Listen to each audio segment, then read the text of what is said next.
Welcome everyone to IE342 Quality Control, and today inshallah we will talk about chapter 7, control charts for attribute data. This is a continuing to control charts that we have learned throughout this course, and we covered in chapter 6 the variables control charts that contain X bar R, X bar S, and the moving range control chart. Today, we will have a different set of control charts that deal with the attribute data that for counts, for proportions, not a variable data that was for measurements. The attribute control charts chapter consists of 4 types of control charts: P chart and NP chart, those for defective items, or we can call it non-conforming items. The plots is the fraction of non-conforming per sample if it's a P chart. The NP chart, you can refer to the N means the number.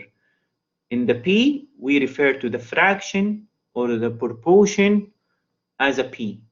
And for the NP, we refer to the number of non-conforming or number of proportions as a NP for the sample.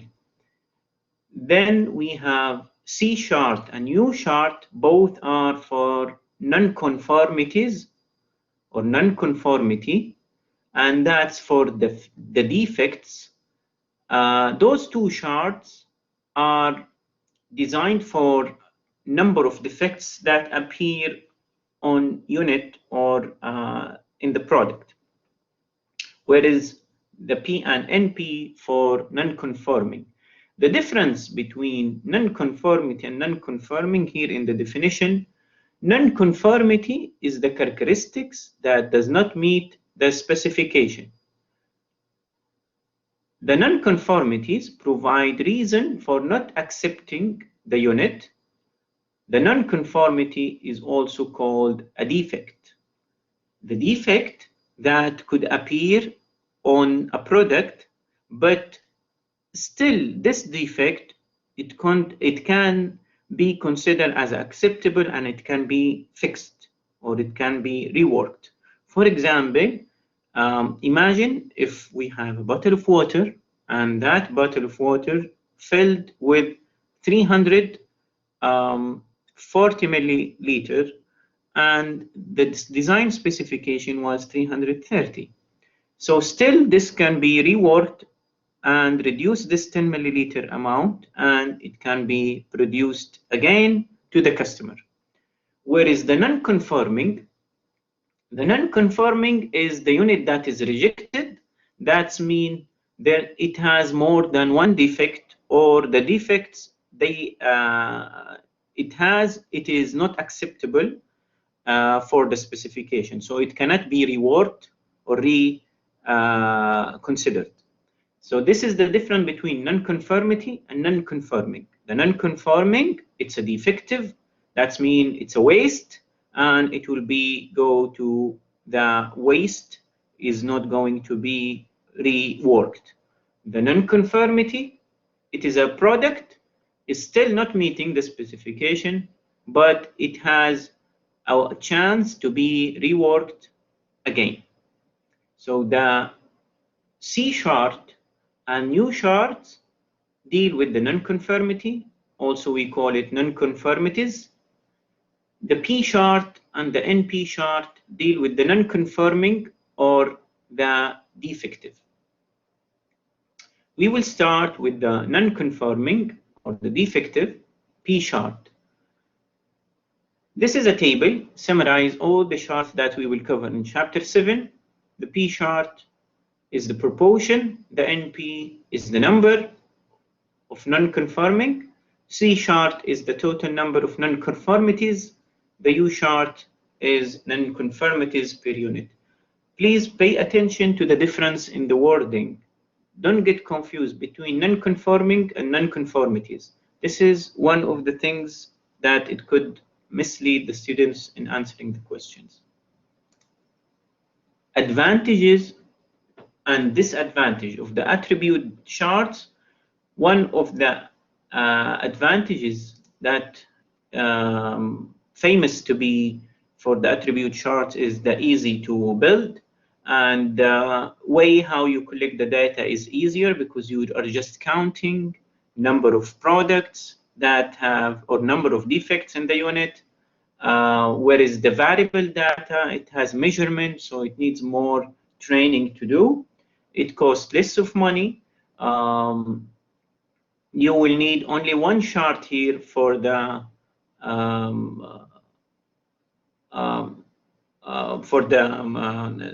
representing the data.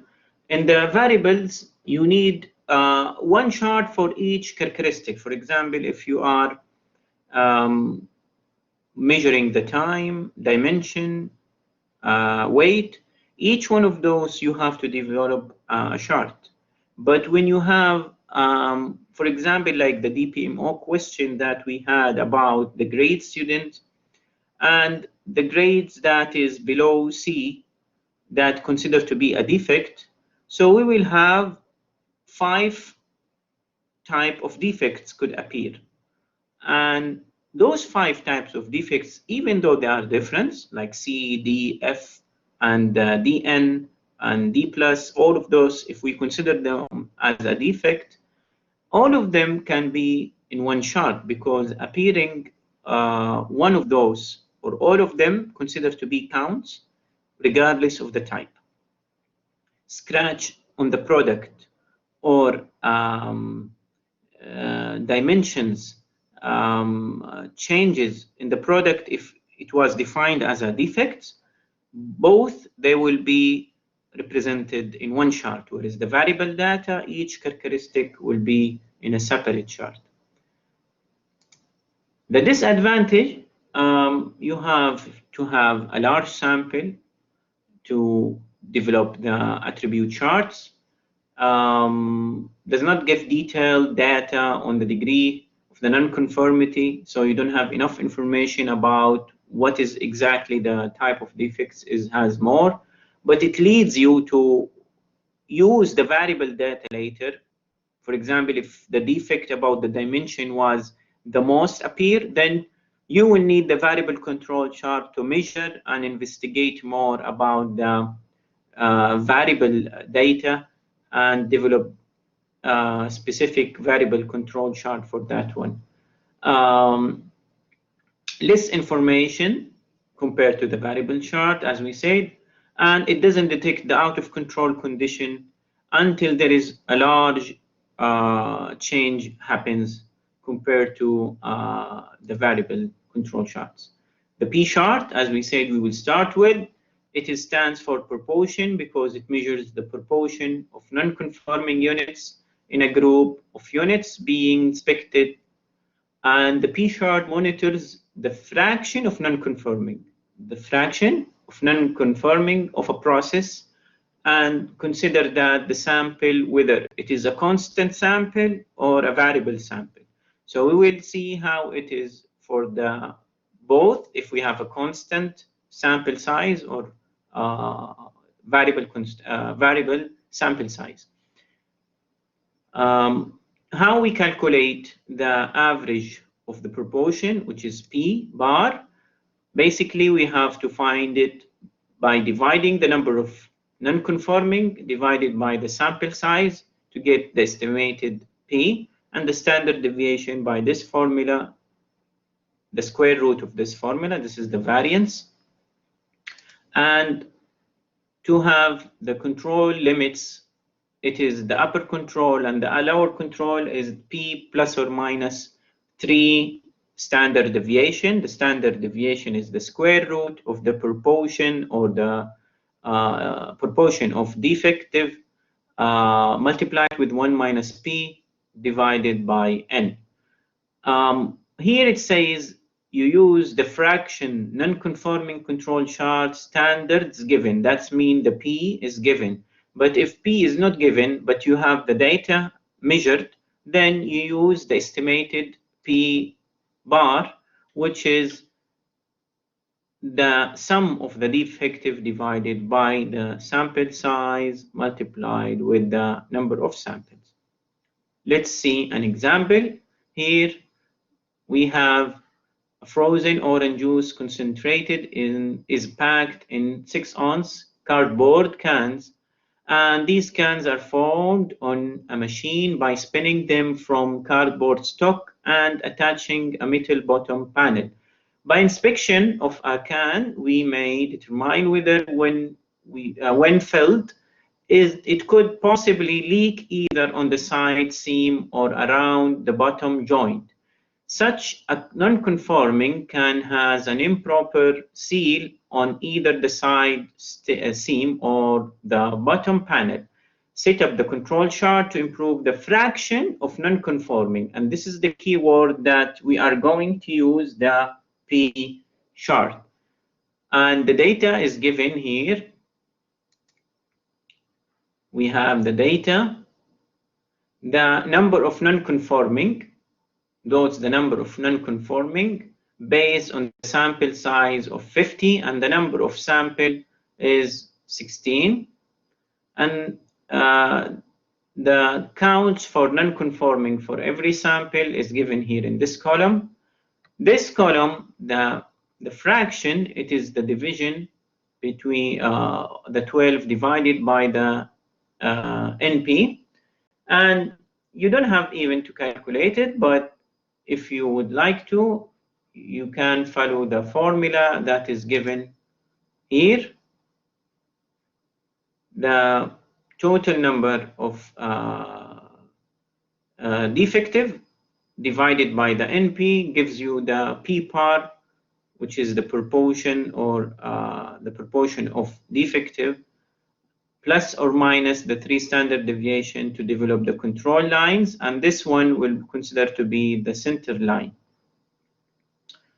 Now, how we develop this control chart on the Minitab, we will share now the screen to see how we can develop that on the Minitab.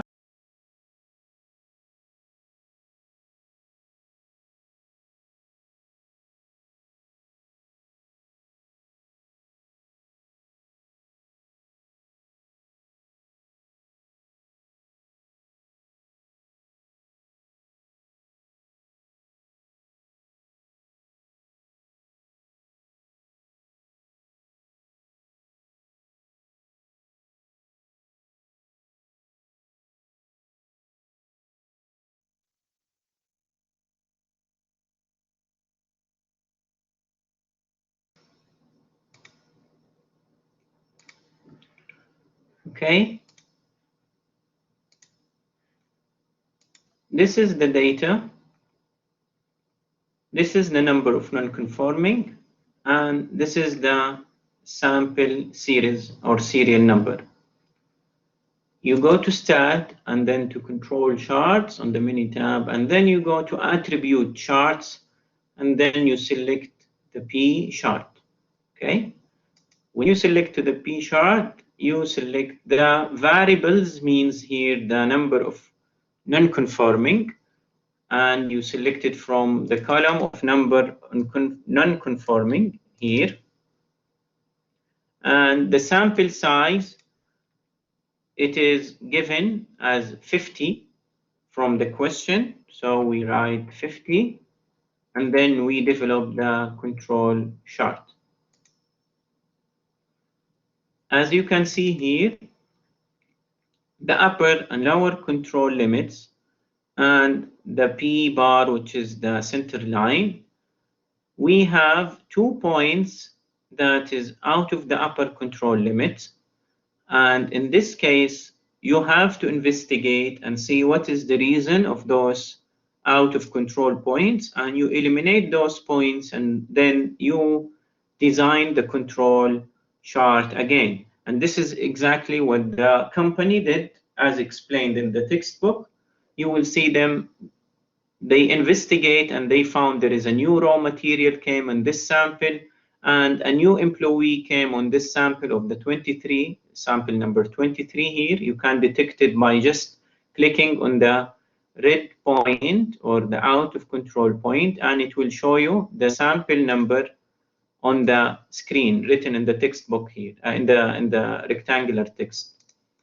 And here sample number 15 was the introduction of new material came, so that was the reason why those two samples were out of control. So those two samples were eliminated from the process, and the control chart redesigned again. I took off those 2 points and I put the data again here in the column C4 and C5, and then I developed the control chart again. And as you can see now, those two out of control limits were removed, and the upper and lower control limits being redesigned.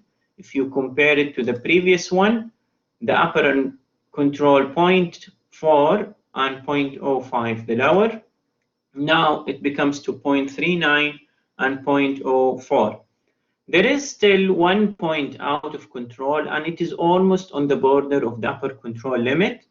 And in the textbook, they investigated and they found everything was fine. There was nothing to worry about. So they continue without redesigning the data, and they found that the data was stable, and after a few shifts in the production, the data become normal.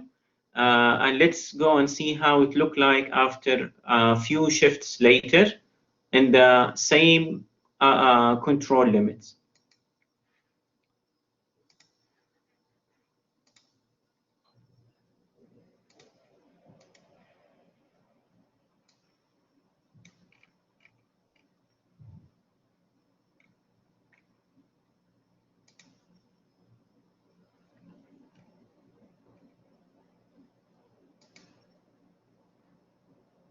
Here is how the data look like after they remove the first two out of control.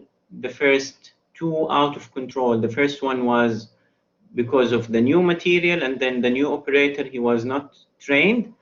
And then after it's been removed, the control chart is being redesigned, and you can tell here how is the data is being, the number of defective is being reduced and stabilized. From this part to this part, the company did calibration in the machine. The engineers suggested that the machine need to be calibrated and tuned again. And after they did that, they found the process being improved, even though the process here was not exceeding the control limits. But they found now they can tell that the control, the data now, or the process is performing better than previous, because as you can tell, now is not even exceeding the center line. So that means the process is producing less defective units in general. This explanation to show you how you deal with the control chart if you have faced such case like an out of control points. You have to investigate and see the reason, and if there was a reason for those out of control, then you have to redesign the control limits and eliminate those points. If that point was investigated and everything normal, then since if it is a 1 point only, then you can continue and observe the data and see if it is something happen again or it is normal. And this is exactly what the company did. I will show you here in the textbook where it refers to the points. So when you read later, here you can see the referring to sample 15 and 24, that is upper the control limits. So the process is not in control, and these must be investigated. After they investigated, they found that the reason it was, as I said, the material and the new employee. And then after they redesigned the control chart, after they eliminated those 2 points, they plot them just to show you how they are falling out of control after also the redesigned control limits. And then here it tells you that is being excluded on sample 15 and 23. And when they redesigned the control chart, you remember that point that is almost to the upper control limit, which is sample number 21. The analysis of the data does not produce any reasonable or logical assignable cause for this. So they decided to retain the point and they conclude the control limits the same. So they continue with the same points and they found that the process is being normal. There is nothing out of control again. And here, when they found that they need to do a calibration, where I will show you that here in a second.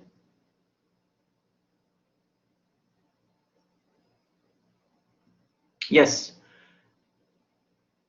the engineers identified there is a several adjustment needed for the machine.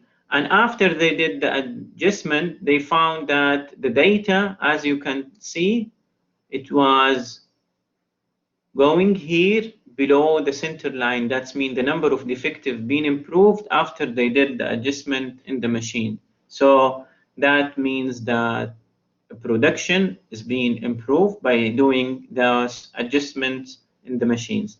Here, this study to show that if there is a significant difference between the mean comparing the previous or the first sample when the 2 out of control points being detected, comparing to the new data after the adjustment is being done. They conducted hypothesis test, and you are in level now, you know how to do the hypothesis test. You assume the mean between the sample 1 and 2, there is, they are equal, and the null hypothesis says that the proportion of the defective for sample 1 is greater than 2. You apply it to the formula here to find the z-value, and after you find the z-value, if it is greater than the z-value at 0.05, which means the 95 confidence level of testing, that means yes, we reject the hypothesis and we say that the proportion of the defective of sample 1, which means that the original data is not equal to the data after the adjustment done. So that is another statistically proof that the data is being changed in terms of the number of defective or the proportion of defective. That was for the P-chart when we have a constant sample size. But if we have a case and a sample size is not constant, for example, like this one here in this example, you have a sample size for every sample different than the other one. In the previous example, we had a constant sample size, which is 50. And in this case, we have different sample size. And you have the number of defective that appeared for every sample given. And in this case, what we will do is we are going to develop the control chart, the P-chart, but we are going to consider the sample size for every sample using the Minitab. I will show you how we'll do that. This is going to be difficult to do it manually since you are going to develop upper and lower control limit for every sample. The center line is the same, but the upper and lower control, it will be different, as you can see, from every sample. And I will show you how the software make it easier to you when you develop such a control chart in such case. So let's share the screen. Go back to our example.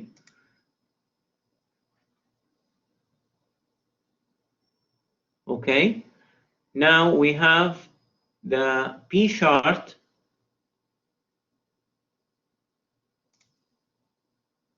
This is how it will look like. I will show you the data. We have the sample size in column C2, and we have the number of non-conforming unit in column C3. When you develop the control chart for variable sample size of P charts, you go to control charts, then you go attribute charts, and then you go again to the P chart. When you go to the P chart, you select the number of non-conforming unit in column C3, and instead of 50 that we used in the previous example, we have different sample size given on column C2. So you press on column C2 and you hit OK.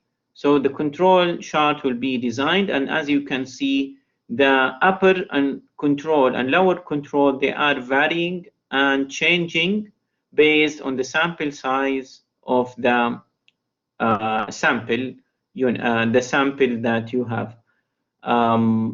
This is a rare case that it could happen, but this is one of the features for the P chart. It can work for constant sample size or variable sample size. Now, let's go back to our slides and continue.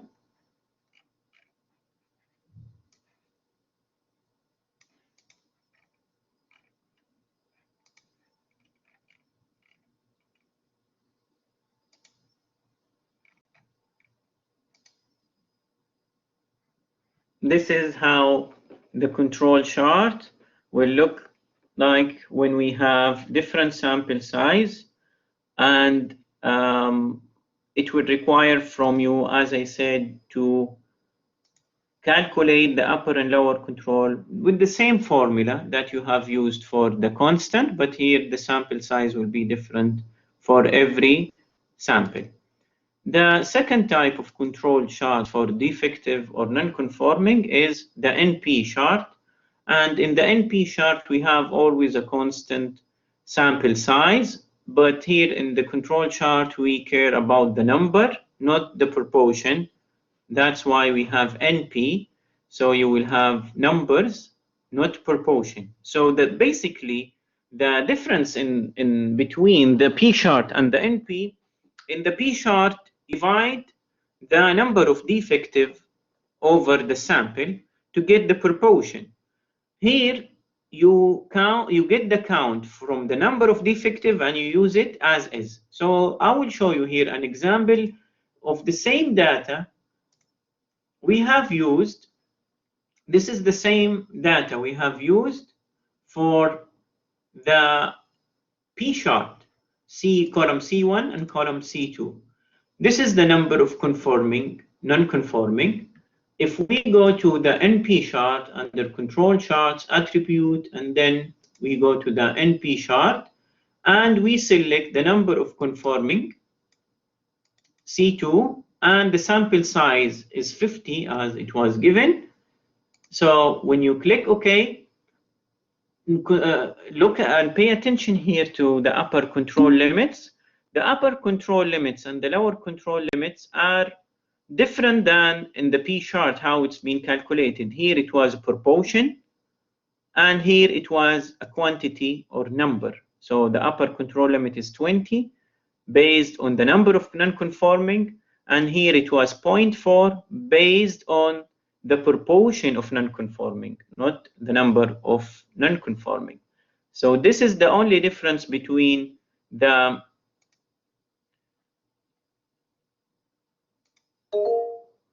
okay, it didn't appear. I'm sorry. I will share the screen. It seems didn't share it. I will share and explain the example again. Thank you, man.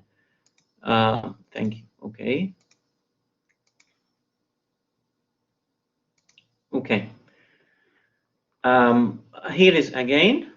This is the P chart we have developed earlier from the data on column C1 and C2. When we have the number of non-conforming of a sample size of 50, that's how the control chart look alike, and we saw that previously. If we use the same data, but we want to apply the NP chart, the NP chart is going to consider the number of defective, not the proportion, So we go to NP under attribute chart, and we select column C2, number of non-conforming, and we have constant sample size, which is 50, and then you press OK, and you get this control chart. If you pay attention here, the upper control limits and the lower control limits values are even the center line. All of them are designed based on the number of non-conforming, and the number of non-conforming is given here in column C2. Whereas in the P chart, it was the proportion. The proportion is the division between the number of non-conforming and the sample size. So here in P chart, we care for the proportion, and in the NP, we care of the number of defects. Usually, the number of defects is easier to be calculated. So people, they maybe lean to the NP comparing to the P, but also the P chart is considering the proportion on the unit or the sample unit, and that gives you impression how many defects you have as a percentage, because you can convert it to a percentage because it's a proportion, it's a division. The number of defects, which is the NP, it is suitable for a constant sample size only, and it is giving you only the number of defects regardless of how many of them appeared on the sample. And the percentage or the relation between them and the sample size. So that's the P and the NP chart. The NP is very easy and simple chart, as you saw. And this is the example here. Also, you can, to validate that you have know how to do it, you can go and enter those data on your Minitab and use the sample size 100 to develop this control chart, and you can validate your control limits by looking to the upper and lower here and the center line and the pattern of the control chart to make sure that you have done it correctly. The other or the second type of control charts we will have is the control charts for defects. The control charts for defects contains of two charts, U chart and C chart. The U chart and the C chart, both of them for non-conformities, and pay attention, not non-conforming. The words, they may look similar, but they are different in the meaning, okay? We will start with the C chart, and the C chart, it has a constant or work with a constant sample size. In the C chart, we consider the occurrence of non-conforming in the non-conformity, in an inspection of unit. And to calculate the control limits, basically you calculate the C plus the 3 standard deviation of the square root of the C. How we can find the number of defects? Usually it is given to you on the data. As you can see here, the number of defects or non-conformities usually is given, and since it is using a constant sample size, it will be given to you as well. Here, this is a straight example, says to use the C chart for the data, but it could be a case where you have a type of data, it was identified, and the type of investigation needed, and then you as an engineer, you have to identify first if this is the data variable or attribute, if there is a constant sample size or variable constant size, And then you can tell what type of control chart are you using for non-conforming data or non-conformities data. Then you can tell what is the best control chart to be done. This is a straight example. I will share the screen again to show you how we do the C chart on the mini tab.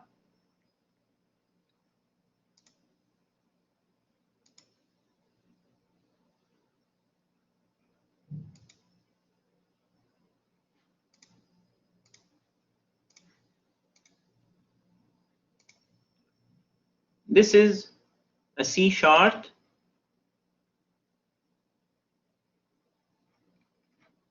for the sample size 100.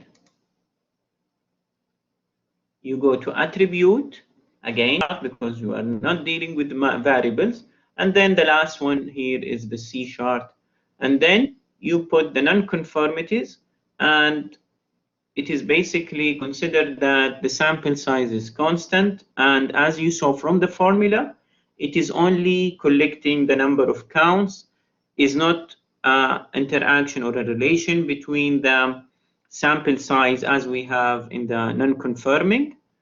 So here you just put the data for the non-conformities and it will plot the control charts for you based on the number of the defects found.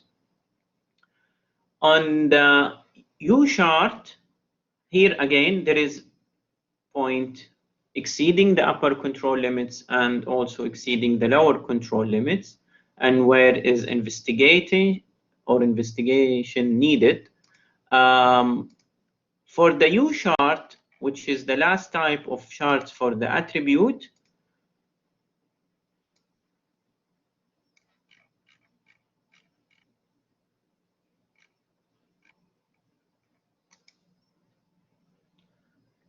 here in the U chart, you consider the number of defects based on the sample size, and it varies the control limits as we have for the variable or the P chart for variables sample size. And in this case, you will have also different sample different sample size and different control limits. This is similar to the P chart when the variable sample size appears. Again, to do that, you will need the number of defects and number of sample size that is being used to develop the U chart. And to do that on the mini tab, we will share the screen again to show how we can do this on the mini tab. For the data given here, the sample size is given in column C1 and the number of defects given on column C2. Completed jobs mean this is the sample size used, and the number of defects is the number of the complaints. To develop the U chart, you go to Stat again, Control Charts, Attribute, and then you go to the U chart. In the U chart, you select column C1 for the complaints, and for the sample size, you use the completed jobs. Sorry, you use C2 for the complaints for the variable, that's mean the number of defects, and you use C1, the completed jobs, which is the sample size for subgroup size, and then you press OK, and the chart will appear here with different, as you can see, upper and lower control limits to detect the number of defects for every sample. So that was the last control chart for the attribute we have for chapter 7. Now let's go back to summarize them up, all of them, before we go to the questions.